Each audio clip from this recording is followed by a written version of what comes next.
The galaxy had always agreed on one thing. Humans were fragile. It was written into the earliest comparative biology reports, spoken aloud in the vaulted chambers of the Galactic Concorde, and whispered with mild amusement in the halls of species that had mastered vacuum-hardened flesh or redundant neural clusters. Humans were soft-tissued, atmospherically dependent bipeds with narrow environmental tolerances and dangerously emotional cognition.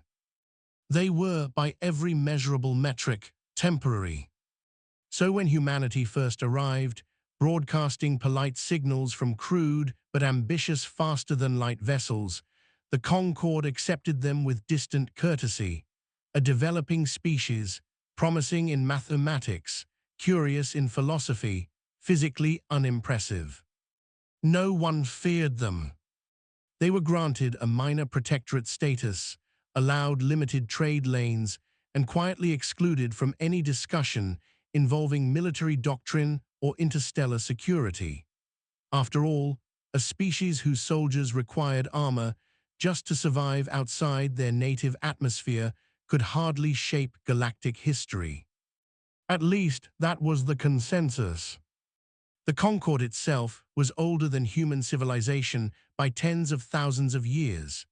It was not a government in the human sense, but a balance, a slow, grinding agreement among empires, coalitions, and hegemonies that war was inefficient when dominance could be measured in trade quotas and starlane control.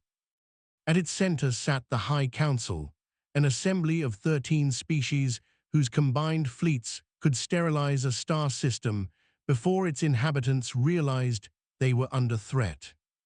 Humanity was not one of the 13. They sat instead in the outer ring, observers only, their delegation dwarfed by the architecture. The chamber had been designed for species that measured height in meters and mass in tons, beings whose bodies were grown for gravity wells that would crush human bones. The humans compensated with technology, adaptive gravchairs, exoskeletal support frames hidden beneath formal attire, but the visual disparity remained. Fragile creatures pretending at permanence. Ambassador Elias Rowe knew exactly how they were seen. He had learned to read the micro-expressions of alien physiognomy, the subtle color shifts of chitinous plates, and the low-frequency vibrations of avian-throated diplomats. He recognized condescension even when it was masked by ritual politeness. Today, the chamber was restless. 1,000 holographic stars spun slowly above the central dais, each representing a disputed system along the Concorde's eastern reach. Red markers pulsed where borders had been crossed. White markers flickered where communication had gone silent. The Carix expansion. Rowe folded his hands, the faint tremor in his fingers hidden by practiced stillness. The Carix were a war-bred species, silicate-reinforced musculature, redundant hearts, neural clusters distributed across their spinal columns. They had evolved on a high-radiation world where survival demanded aggression and adaptation. They were everything humans were not. And they were pushing outward. The Carix fleets have violated 6 protectorate systems in the last cycle, intoned the Speaker of the Council, a being of luminous gas contained within a gravitational lattice. Its voice resonated directly in the auditory cortex, bypassing language barriers entirely. Casualties are ongoing. Compliance demands have been ignored.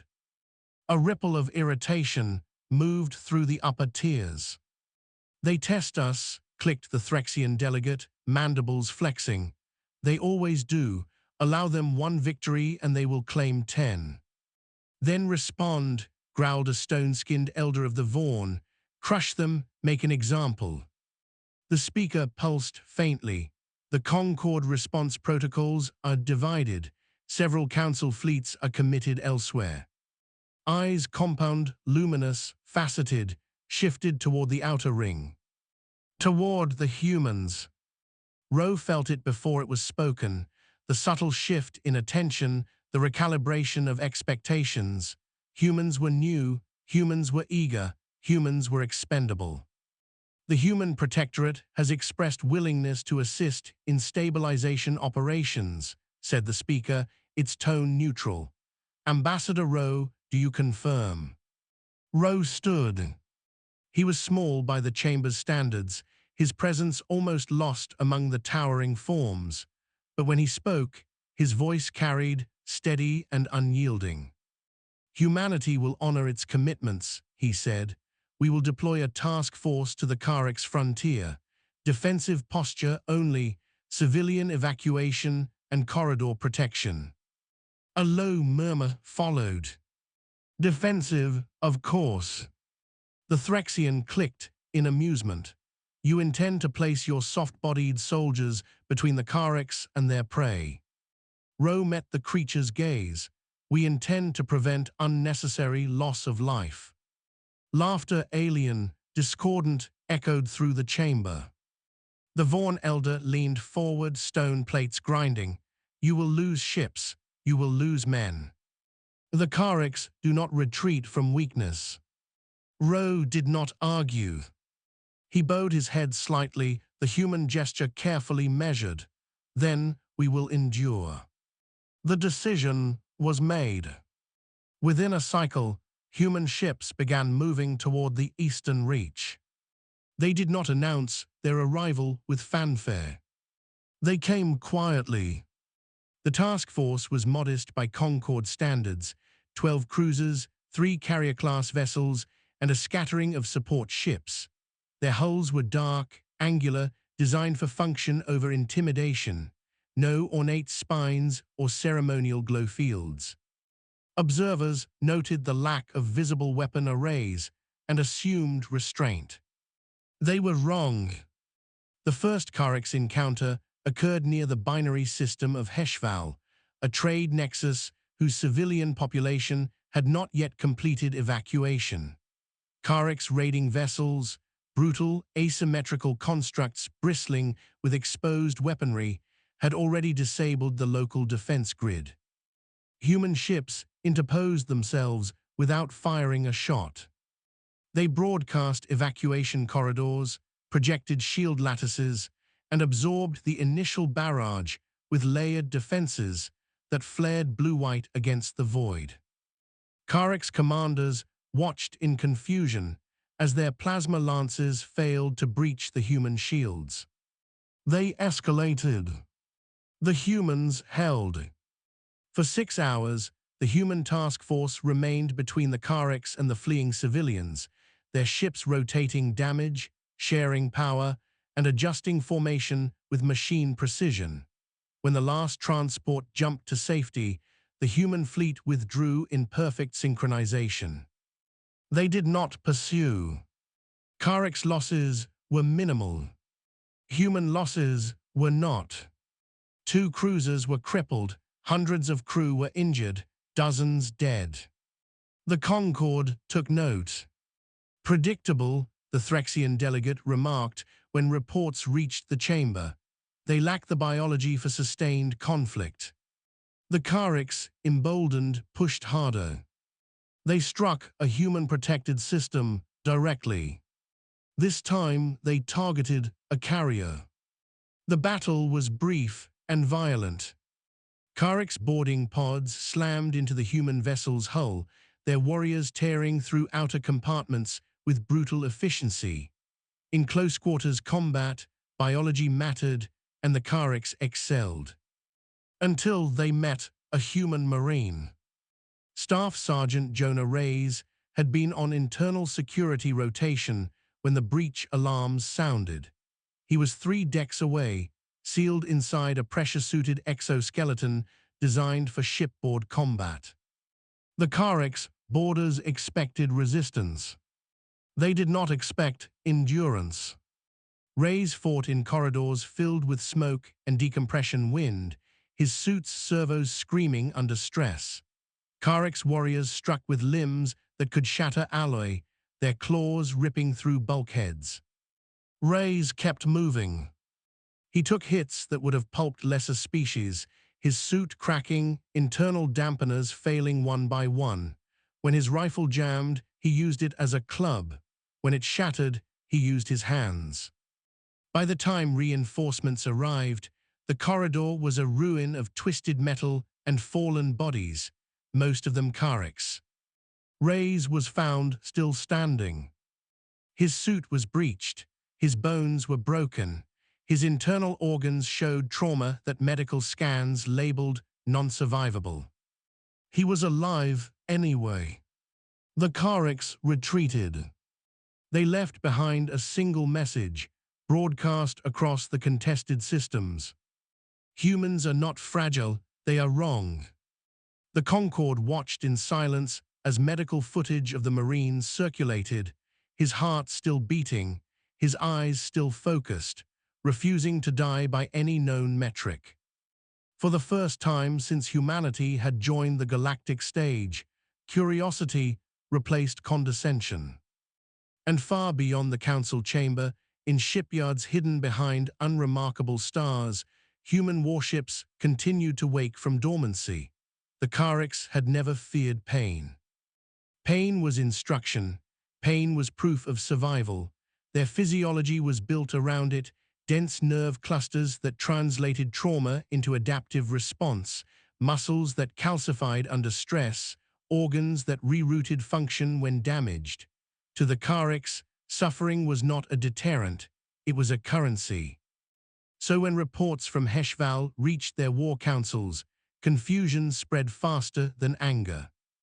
A single human, broken armor, ruptured organs, still fighting. The footage replayed endlessly in the command sanctums carved into the obsidian crust of Karik's Prime. Massive forms leaned closer to the projection pools, mandibles tightening, ocular plates narrowing. That organism should have expired, hissed War Commander Shrax, his voice reverberating through the chamber. Its circulatory system failed, structural collapse evident. And yet it did not, replied the archivist cast overseer, tendrils rippling as it accessed the data streams. The human endocrine response triggered chemical cascades we do not possess, adrenal amplification, pain suppression, neural override. Shrax's claws scraped stone, a fluke. The overseer paused. There are others. Additional footage appeared. Human soldiers continuing to fight after limb loss. Pilots maintaining control through hypoxic conditions that would induce immediate unconsciousness in most species. Engineers sealing hull breaches manually, bodies exposed to vacuum for fatal seconds, yet surviving. The overseer's voice lowered. Their species evolved on a world where survival was never guaranteed. Their biology compensates with refusal. Shrax rose to his full height. Then we will break that refusal. Orders were issued. The Kariks escalated from raids to annihilation strikes. Protectorate worlds were no longer merely plundered, they were burned. Atmospheres were stripped. Populations were culled as examples. And where human ships appeared, the Kariks targeted them first. The Concorde's response was slow, predictable. Committees debated fleet allocation while systems died. Some delegates argued the humans had invited this upon themselves by interposing. Others quietly hoped the conflict would resolve the human question without Concorde bloodshed. Ambassador Rowe listened to every word. He stood alone in the observation gallery of the human embassy station, gazing out at the stars. The station was small, utilitarian, positioned deliberately outside the main traffic lanes. Humanity had built it that way, present, but not imposing. A junior attaché approached, tablet in hand. "Sir, casualty updates from the frontier." Rowe didn't turn, read them. 3 systems lost in the last cycle. Civilian fatalities estimated at 4 million. Human fleet losses increasing. A pause, and the Marines. The attaché hesitated. They're holding, but morale reports indicate strain. Rowe closed his eyes. Humanity had promised restraint, defensive posture, minimal escalation. But restraint had a cost. Across the frontier, human ships continued to place themselves between the Karex and softer targets, species that lacked the numbers, technology, or will to resist. They absorbed punishment meant for others. They bled quietly, without spectacle. The Concorde interpreted this as weakness. The Karex interpreted it as challenge. The breaking point came at the world of Lysa Prime. Lysa was not human. Its people were avian descended, fragile even by galactic standards, hollow-boned, atmosphere-dependent, culturally pacifist. Their system lay directly in the Karex expansion path. Human intelligence flagged the incoming Karex Armada days in advance. Evacuation began immediately. But the Karex arrived early. When the first human carrier translated into real space above Lysa Prime, the sky was already burning. Orbital platforms lay shattered. Karex siege vessels hung low over the atmosphere, gravity lances biting into the planet's crust. Cities burned in widening scars. Captain Myra Halvorsen took it in with clenched jaw.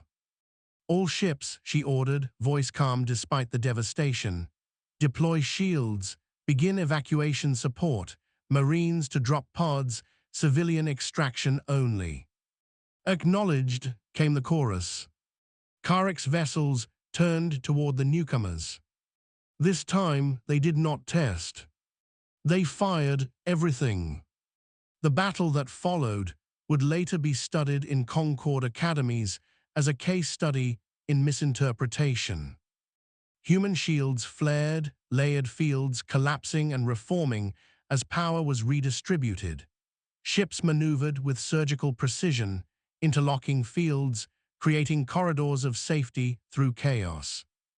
But the Karex pressed harder, ramming vessels deliberately, boarding in waves. Inside the human carrier Resolute Dawn, corridors became slaughter fields. Staff Sergeant Reyes was not supposed to be there. Medical doctrine dictated he should still have been in recovery, his shattered body undergoing months of regenerative therapy. But Reyes had checked himself out the moment he could stand. Pain still screamed through him, dampened only by discipline and chemical support. His suit was new, reinforced, its internal systems calibrated to compensate for his injuries. When the breach alarms sounded again, he didn't hesitate. This time, the Karex brought heavier troops.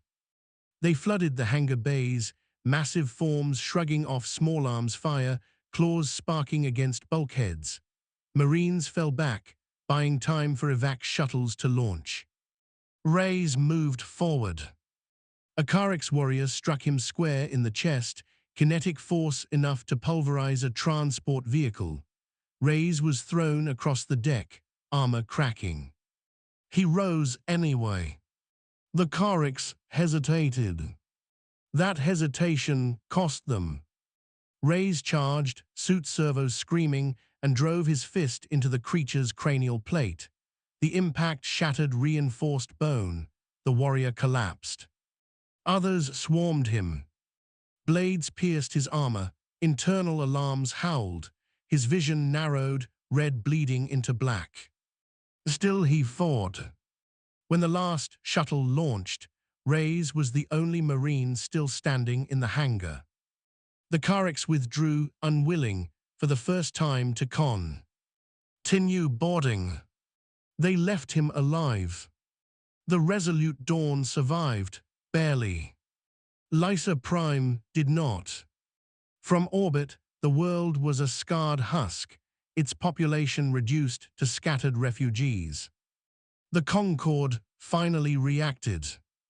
An emergency council was convened, its chamber filled with tension that could no longer be dismissed as academic.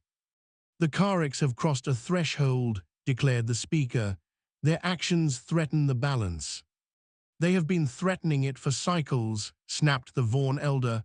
"We hesitated." Eyes turned again to the outer ring. Ambassador Rowe stood. Humanity requests authorization to expand our operational mandate, he said. We will no longer restrict ourselves to defensive evacuation. We will engage Karek's forces directly to neutralize their capacity for expansion. The chamber erupted. You overreach, hissed the Threxian. You lack the fleets for such an undertaking. Rowe met its gaze. We have not deployed our fleets. Silence fell. The overseer caste delegate tilted its elongated head. Clarify. Rowe inhaled slowly. What you have seen on the frontier, he said, are humanitarian task forces, patrol elements, less than 12% of our standing naval capacity. Murmurs rippled outward, disbelief sharpening into unease. The remainder, Rowe continued, exists to ensure humanity never again faces extinction. Shrax's species did not sit on the council, but Karek's intelligence listened. They intercepted the transmission. They laughed. And so, when long-range sensors detected the arrival of new human signatures beyond the frontier, mass readings, unlike anything previously catalogued, the Kareks assumed bluff. Until space itself seemed to bend. From beyond the edge of known lanes, shapes emerged, vast, angular silhouettes blotting out stars. Warships not built for patrol or defense, but for something older and more final.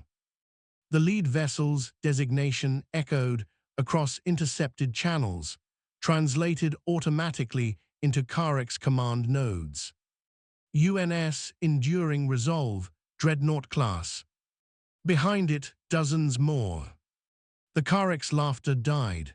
The first mistake the Karek's made was assuming the human warships were merely larger.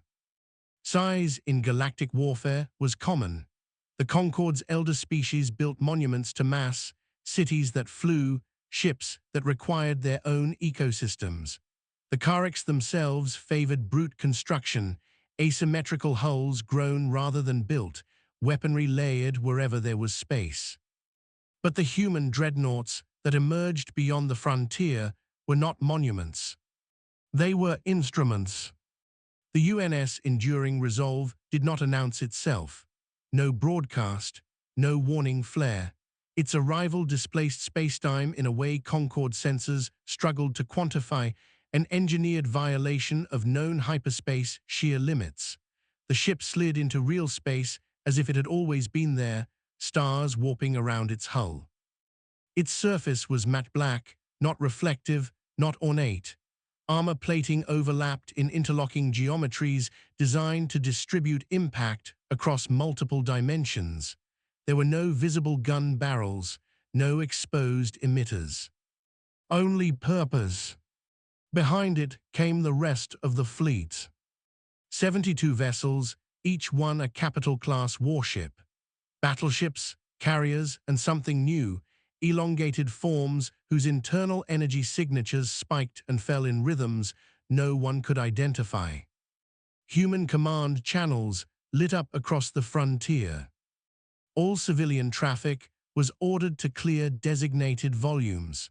Humanitarian ships withdrew with clockwork precision, vanishing into jump corridors that collapsed behind them.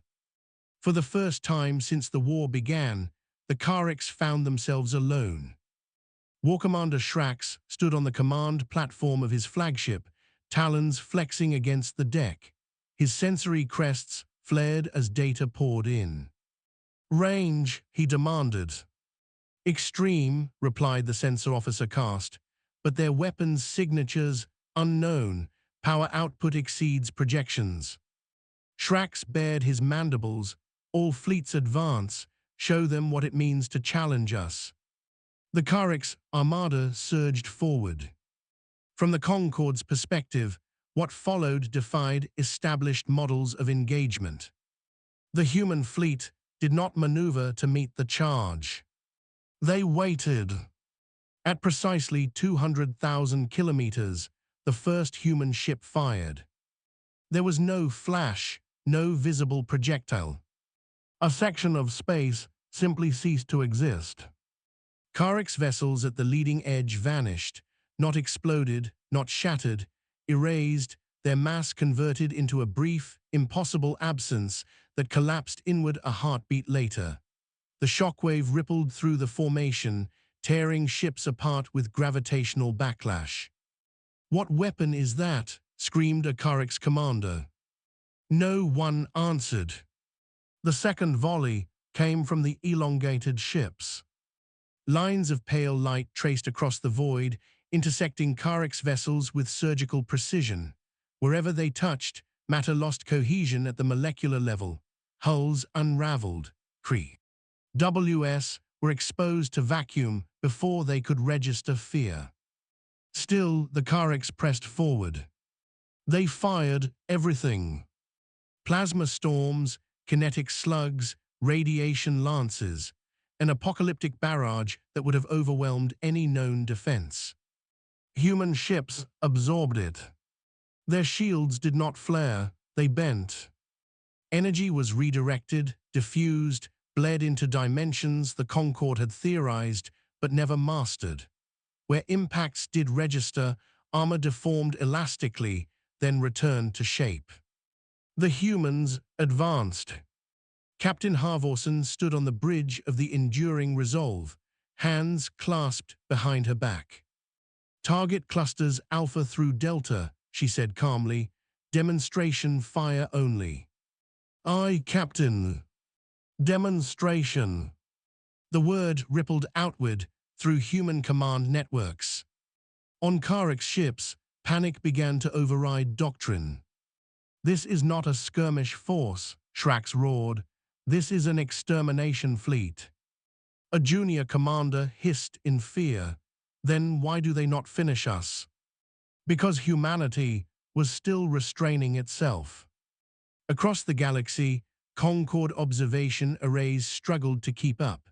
Council delegates watched the battle unfold in stunned silence, their assumptions collapsing faster than the Carrick's formations. "They could have ended this cycles ago," whispered the overseer caste delegate.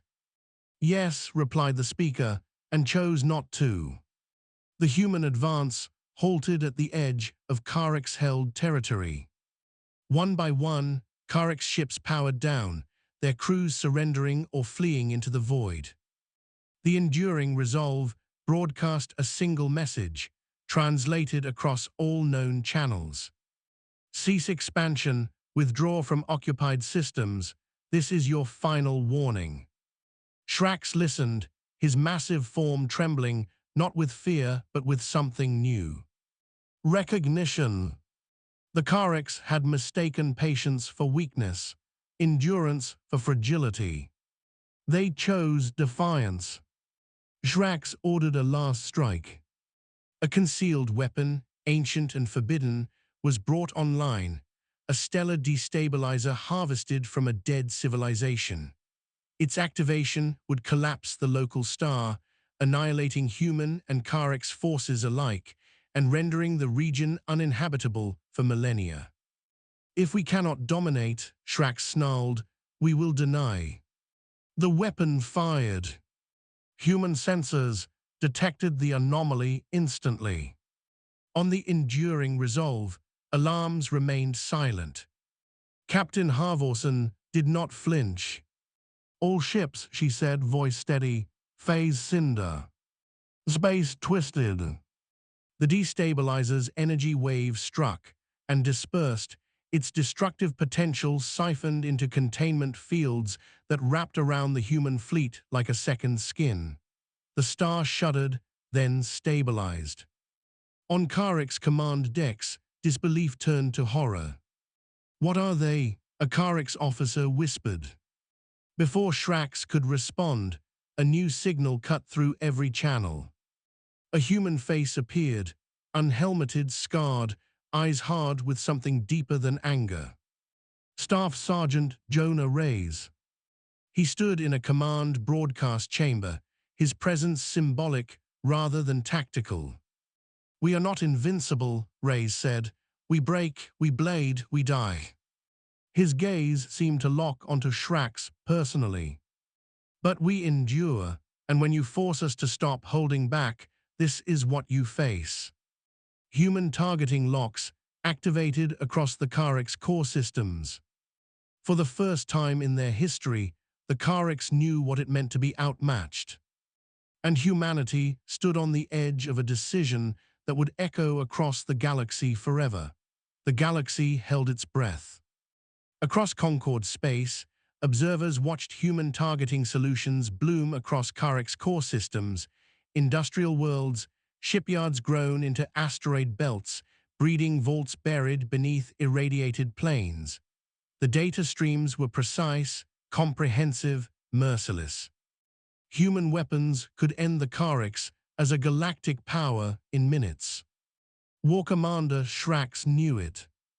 He stood alone on the command platform of his crippled flagship, the rest of his command staff either dead or fled. Emergency lights cast long, broken shadows across the scarred stone deck.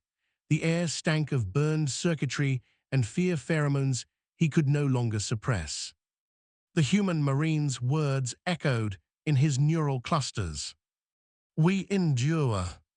Shrax had believed endurance was the Kariks' domain.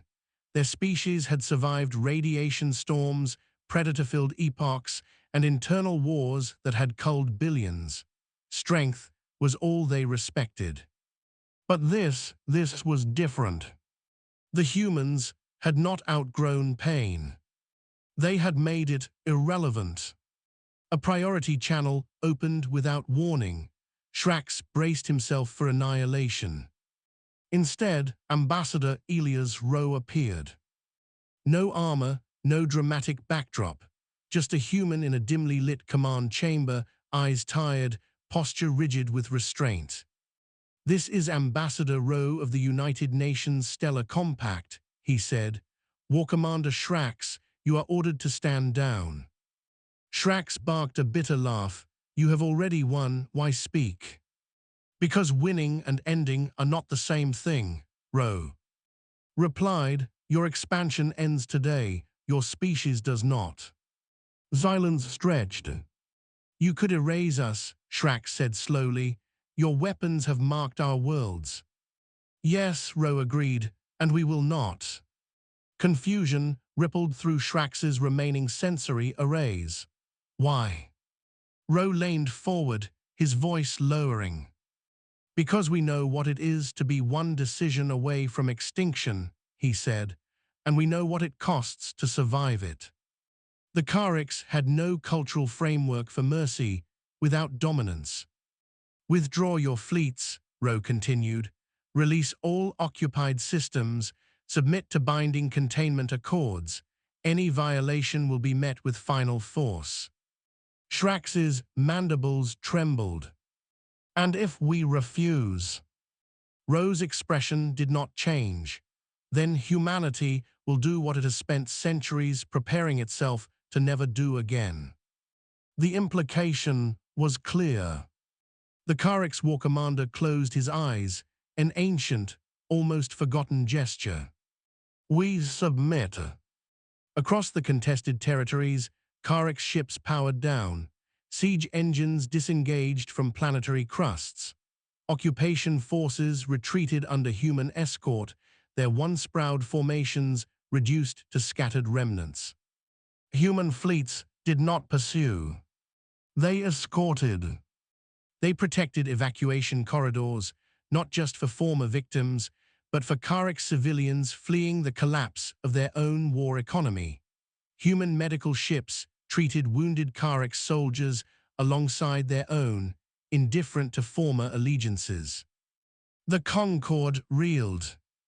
Emergency sessions became continuous assemblies as delegates struggled to recalibrate their understanding of humanity's place in the galactic hierarchy. They possessed this power all along, the Threxian delegate rasped, and chose silence.